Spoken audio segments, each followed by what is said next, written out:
bienvenue sur les trésors d'Afrique.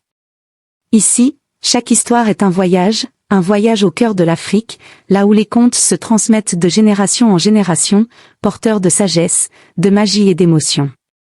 Écoutez le murmure du vent dans la savane. Entendez le crépitement du feu sous le ciel étoilé.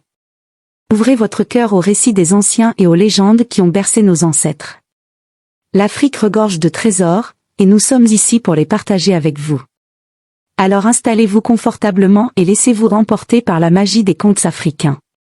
Chapitre 1. Les premiers signes de fêlure. Nadia regardait sa mère, Aïcha, avec une expression indéchiffrable.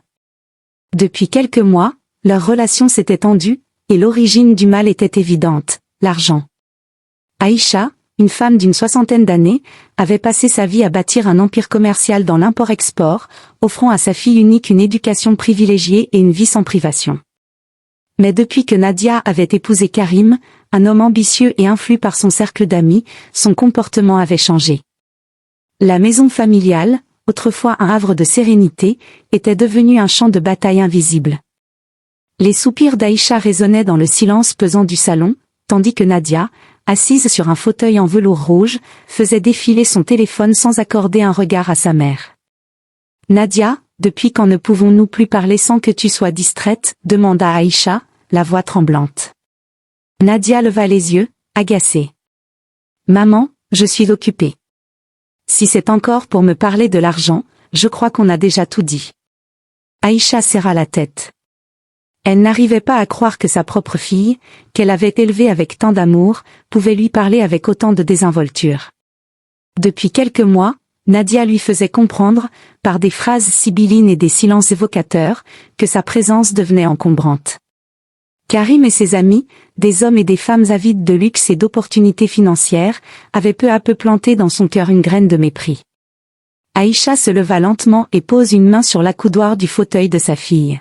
« Tu sais, ma fille, l'argent peut changer les gens, mais il ne doit jamais faire oublier d'où on vient. » Nadia n'a répondu pas. Son silence était plus éloquent que n'importe quelle parole. L'emprise de Karim et l'ombre des amis Karim n'avaient jamais aimé la présence d'Aïcha. Il la trouvait trop autoritaire, trop vieille école, et surtout trop méfiante. Il voyageait en elle une aventure à ses projets de grandeur. Il était persuadé que tant qu'elle vivrait sous leur toit, Nadia ne pourrait pas complètement lui appartenir. Une nuit, alors qu'Aïcha dormait paisiblement, Karim et ses amis discutaient à voix basse dans le salon. La fumée des cigarettes remplissait la pièce, et des verres de whisky scintillaient sous la lumière tamisée. « Franchement, Karim, jusqu'à quand elle va squatter chez vous ?» murmura Leïla, une femme sophistiquée au regard perçant. « C'est Nadia qui bloque encore », répondit-il en haussant les épaules. Mais elle commence à comprendre qu'il est temps que sa mère parte. C'est une question de survie, insista un autre. Plus elle reste, plus elle peut influencer Nadia. Et nous savons tous ici ce que ça signifie pour tes affaires. Karim hocha la tête, son esprit déjà tourné vers la prochaine étape. Il devait pousser Nadia à faire le choix qu'il désirait. Le lendemain, alors qu'Aïcha préparait le petit déjeuner comme elle le faisait chaque matin, Nadia entra dans la cuisine avec une froideur inhabituelle. « Maman, il faut qu'on parle », dit-elle d'un ton tranchant. Aïcha posa lentement la louche qu'elle tenait et fixa sa fille avec inquiétude. « Qu'y a-t-il, ma fille ? Je pense qu'il est temps que tu prends ton indépendance.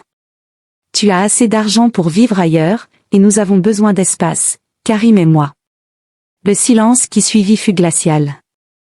Aïcha sentit son cœur se briser en 1000 morceaux. « Tu veux que je parte ? Ce n'est pas contre toi, maman. C'est juste. » Aïcha fixa Nadia, cherchant dans son regard une once de remords, un fragment de cet enfant qu'elle avait tant aimé et protégé. Mais elle ne vit qu'une femme froide, détournée par un monde où les apparences et l'argent primaient sur l'amour filial. Elle inspira longuement avant de parler, tentant de garder une dignité qui commençait à lui échapper. « Si c'est ce que tu veux, ma fille, je partirai. » Nadia croisa les bras, visiblement soulagée d'éviter un combat plus long. « Maman, c'est mieux ainsi. » Aïcha hocha la tête, mais un voile de tristesse passa sur son visage. Elle se leva lentement, le poids de la déception alourdissant chacun de ses mouvements. Son empire commercial, qu'elle avait bâti de ses propres mains, ne lui procurait plus aucun réconfort. L'argent qu'elle possédait ne pouvait racheter ni le respect ni l'affection de sa fille. Elle passa la journée à rassembler ses affaires, ployant sous la douleur de voir sa propre fille la mettre à la porte de la maison qu'elle avait elle-même achetée. En fin d'après-midi, elle descendit l'escalier avec une valise et un sac. Nadia était assise sur le canapé, fixant son téléphone, refusant de croiser le regard de sa mère. Aïcha s'arrêta un instant dans l'entrée, le cœur serré. Puis elle ouvrit la porte et sortit sans un mot. Dehors, la chaleur du soleil couchant contrastait avec la froideur qui s'était installée dans son âme.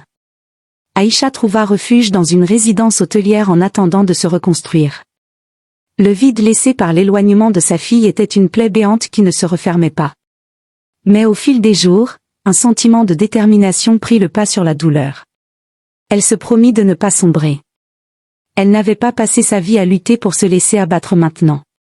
Pendant ce temps, dans la maison familiale, les tensions s'intensifièrent entre Nadia et Karim.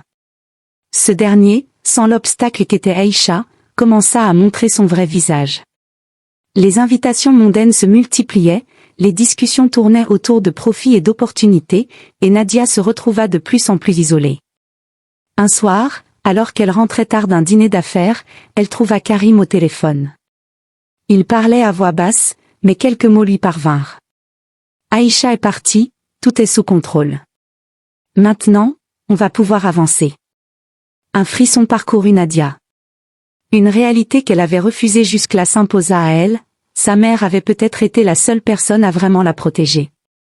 Elle s'assit, le regard vide, une question obsédante tournoyant dans son esprit. Mieux ainsi. Mais Aïcha savait que ce n'était pas mieux. C'était une trahison. Nadia reste figée un instant, les paroles de Karim résonnant dans son esprit comme un écho sinistre. Son cœur s'emballa. L'homme qu'elle avait choisi, celui pour qui elle avait sacrifié sa propre mère, n'avait vu en Aïcha qu'un obstacle à écarter. Et maintenant que cet obstacle n'était plus là, qu'allait-il faire d'elle? Un sentiment de panique monte en elle. Karim haussa les épaules avec désinvolture. Ce n'est pas important, Nadia. Ce qui compte, c'est que nous pouvons vivre heureux. Il lui adresse un sourire, mais Nadia ne vit que du vide derrière ses yeux.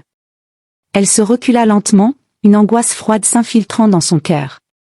Cette maison, ce luxe, cette vie qu'elle croyait enviable. Tout lui parut soudain factice, creux, sans âme. L'image de sa mère quittant la maison, la démarche lourde, le visage marqué par la douleur, lui revint en mémoire. Un poids écrasant s'abattit sur sa personne. Elle ne peut plus. Sans un mot, elle se dirigea vers sa chambre, attrapa son sac et en sortit son téléphone. Les doigts tremblants, elle hésite un instant, puis compose le numéro. Une sonnerie. 2. 3. Puis la voix d'Aïcha retenue, douce mais méfiante. Un sanglot étranglé échappa à Nadia. Maman. Je suis désolée. Un silence s'installe. Puis Aïcha, malgré la douleur qu'elle portait encore, répondit avec la sagesse d'une mère. Où es-tu? Cette simple question brisa les cœurs. Chez moi? Non. Chez Karim, murmura-t-elle. Aïcha comprit hausse. Ne restez pas là-bas, trouve-moi à l'hôtel. Nadia n'hésite pas une seconde de plus. Elle attrape un manteau, descend rapidement l'escalier et sort sans un regard en arrière. Karim l'appela, mais elle ne ralentit pas. Pour la première fois depuis longtemps, elle le savait exactement. Aïcha attendait devant la résidence hôtelière quand Nadia arrivait au courant. Elles se regardèrent un instant, et sans un mot, Nadia se jeta dans les bras de sa mère, laissant couler toutes les larmes qu'elle avait. Aïcha caresse doucement ses cheveux, déposant un baiser sur son front. Tu es là, c'est tout ce qui compte. Nadia renifla, se redressa et plongea son regard dans celui de sa mère. Je veux tout recommencer. Aïcha esquissa un sourire triste, mais plein d'espoir.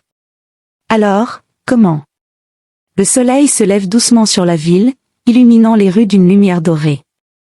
C'était une nouvelle journée, un nouveau. Et cette fois, elles avancent.